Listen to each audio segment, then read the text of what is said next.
Hi friends, I don't know if you've seen the recent live broadcast by Donald Trump about his plans to go ahead and attack Syria. I don't know if you've seen that. I think it just happened. I've been offline this morning, so I think it just happened. But anyway, it's very serious, this situation now.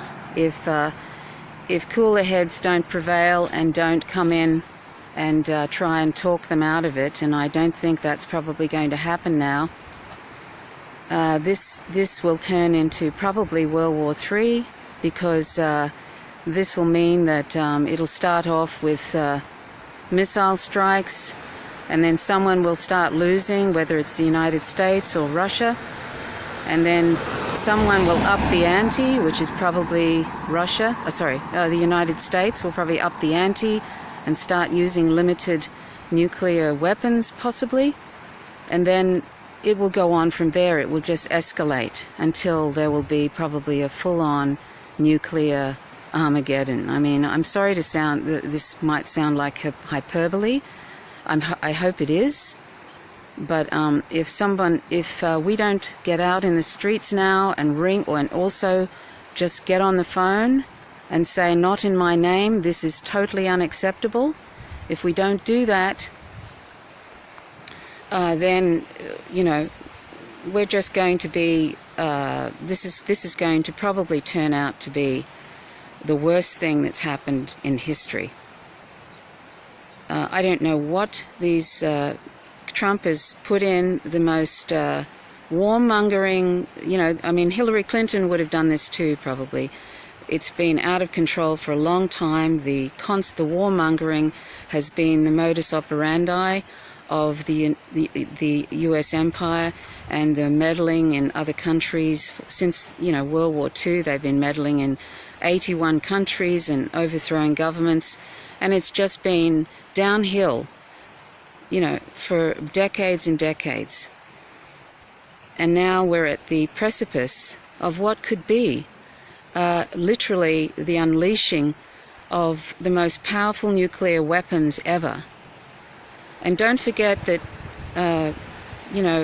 the Russians have been doing their best. Lavrov has been doing his best to try and diffuse this situation. But if the warmongers like John Bolton, who is an extreme warmonger, I mean, there isn't a war that he doesn't like. There isn't a war he doesn't want. He's even suggested a war on Russia over cyber attacks. And he said he's quite happy with disproportionate responses. That's what he says. He wants to invade Iran.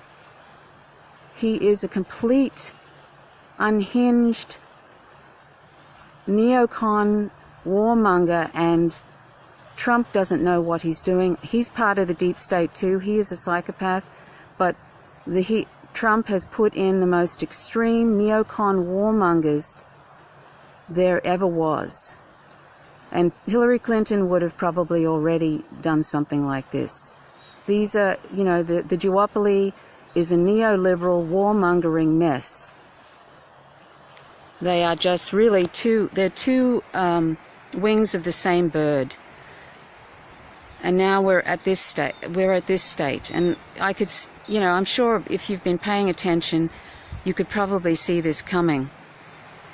So we need to ring our political representatives. We need to get out on the streets immediately and register the rejection, not in our name.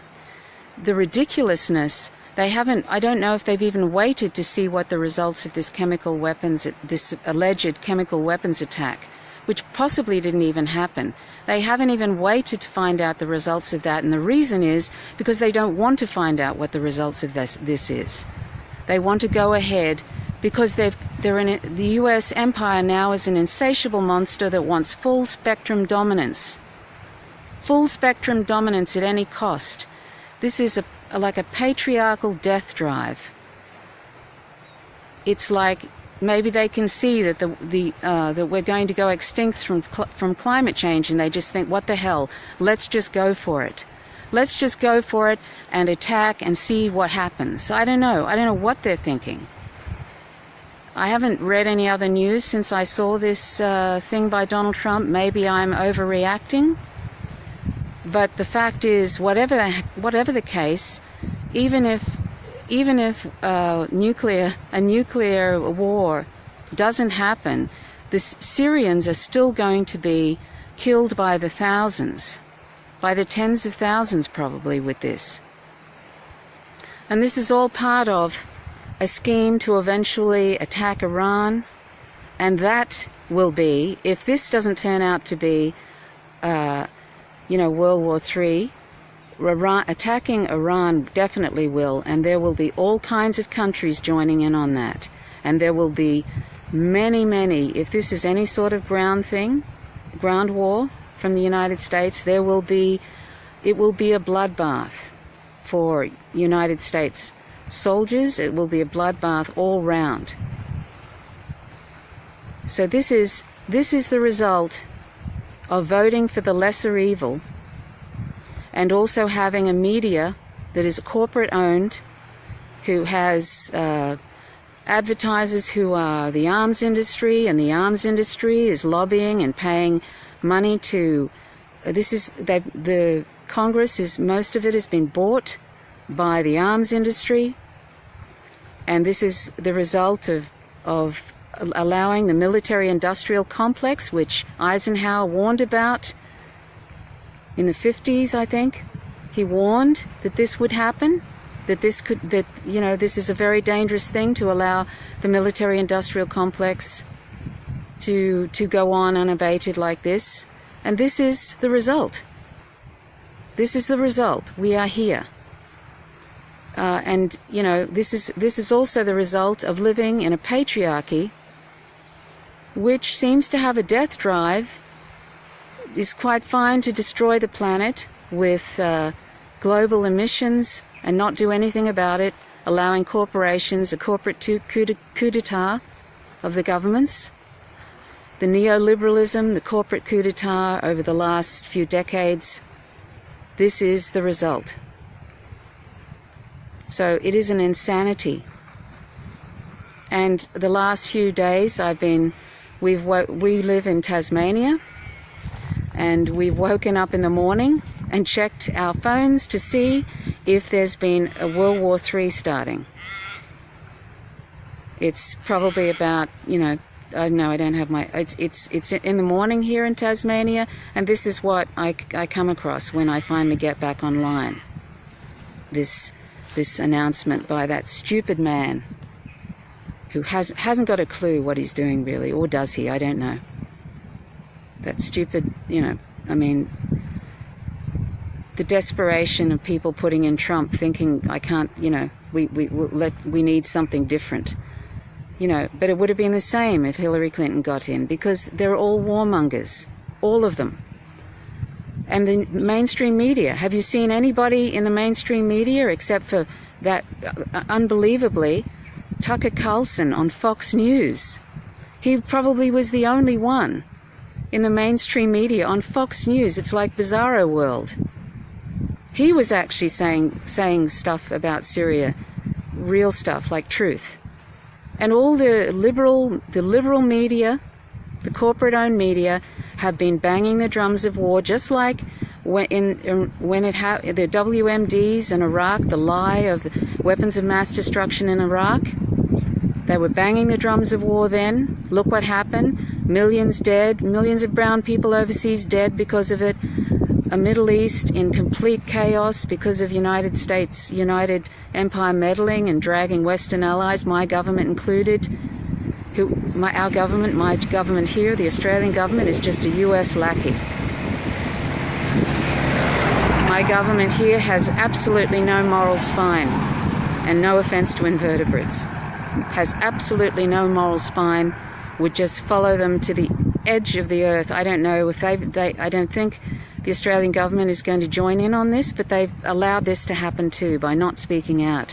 I've been asking my representatives, why is nobody talking about Syria? Why is nobody talking about Syria? Why aren't we condemning what is happening? Why aren't we asking for an independent investigation?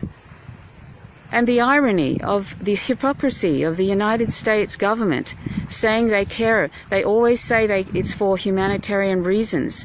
The United States government killed 500,000 Iraqi children in the early 90s. 500,000. And Madeleine Albright said it was worth it. 500,000 children. And they feign concern for Syrian people. Please. Do they think we're stupid? Do they think we're stupid? That we think the US empire cares about people? 30 million people have been killed over the last, I don't know, since World War I or something. 30 million, the US empire has been responsible for an inordinate amount of people being killed. They do not care about people. And so for any of us to believe that this intervention, this attack on Syria this time, has anything to do with humanitarian reasons, please. They don't care about the US they don't care about the war that they're backing the Saudis in Yemen, which is killing one child every 10 minutes. One child every 10 minutes is dying because the US is backing a war, a genocide by the Saudis in Yemen. Where do we hear about this? Hardly hear about it. So, you know, one child is dying every 10 minutes, and the US empire pretends they care about this alleged, and it is alleged. I don't think they have proof yet that it occurred, and they certainly don't have proof that the Assad government did it either. But they don't want to wait for that. They just want to go ahead and bomb the bejesus out of it in their aims to eventually get to Iran and attack Iran. I was trying to get an interview with Ben Norton, and we almost had it arranged, but unfortunately there was conflicts in the scheduling, and I didn't want to do it over the top of anybody else on Real Progressives, so we put it off. But we were going to talk about this issue of Syria. He's a very knowledgeable journalist, and I invite you to please check his site out. But the most important thing we need to do is call representatives and get out in the streets. If you've never ever participated in any sort of political action, now is the time to do it. Now is the time to do it, because this could be, I hope this is hyperbole on my part, I really do, but this could be a World War III moment, which will last about an hour, if that. Because if they start doing the conventional weapons, and then somebody ups the ante because they're losing, and they start pulling out the big guns, the nuclear weapons, even if they're limited range, it's just going to escalate. I'm hoping that Lavrov, the Russian, I think he's the Russian defense minister, he's been trying to stop this escalation. I'm hoping that cooler heads will prevail and somebody will be able to stop this madness. But that ridiculous speech by Trump, good heavens, the hypocrisy. So we need to do something. Do something. And if this doesn't go ahead, remember that they're aiming to attack Iran. John Bolton, the National Security Advisor, is a complete neocon warmonger from the project of the New American Century. He wants war with anybody. There isn't a war that he doesn't want. So if this doesn't go through, if this doesn't really happen and escalate into World War III, he's going to make it happen with Iran. I don't know. He's got some sort of death wish for everyone. And Mattis, believe it or not, Mad Dog Mattis, who massacred people, and he got his name through a massacre, I think. He's a war criminal in Iraq. He massacred, I think, a village or something. I don't know. There was something terrible he did. He should be in prison, like most of them. he was actually, believe it or not, the cooler head. He was actually the one that was a little bit, I mean, that shows how crazy it is. That there's a war criminal is probably the one that's least, well, pretends anyway, that he's least backing of this sort of thing. But anyway, when I saw his lips moving yesterday when he was being interviewed in his Senate hearing, and when she asked, "Will you give Congress notice?" and he looked up when he looked up, I thought, hello, are they going to give notice like 5 minutes? What, like, what happened to the War Powers Act, really? I mean, I might have missed it. Did Congress say this is fine? I don't know.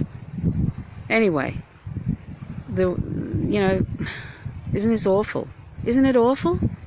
Why do we have to live in a world like this? This is just awful. This is, and it's, in some ways we've all allowed this to happen if we haven't been speaking out against it. Anyway, please do something. Do something, get out, call your representatives, get out on the street and say, "Not in my name." And then we need to fucking throw these people out. We need a non-violent grassroots movement.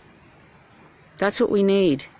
These people are not leaders, they're psychopaths, and most of the people that get into government are more interested in money and power than they are in anything to do with people. Anyway, I'm going to leave it here. I hope that everything that I'm saying is hyperbole in relation to this and what this could lead to, this strike on Syria by the US government and UK and France. I hope it's hyperbole, but anyway, if this doesn't happen and turn into something dreadful, the Iran thing will, and that's what John Bolton wants. That's why he was put in, and Pompeo also actually sees this whole thing as a thing between Christianity and Islam. He also is fine with attacking Iran. So let's try and stop. Let's have an anti-war movement, shall we? Because eventually it's going to visit all of us, and that shouldn't be the motivation. We should care about brown people overseas that are being killed by the millions by Western governments. It's a white supremacist, racist thing that if we're not saying anything, we're complicit. We're complicit in it if we're not saying anything. So are we racist? Are we xenophobic? If we're not racist and xenophobic, then why aren't we saying something? Why is there no anti-war movement? Why? Okay, I'm going to leave it here. Thanks very much for watching. My name's Trish Roberts. You're watching Faint Signals from Vega. Till next time. Bye for now.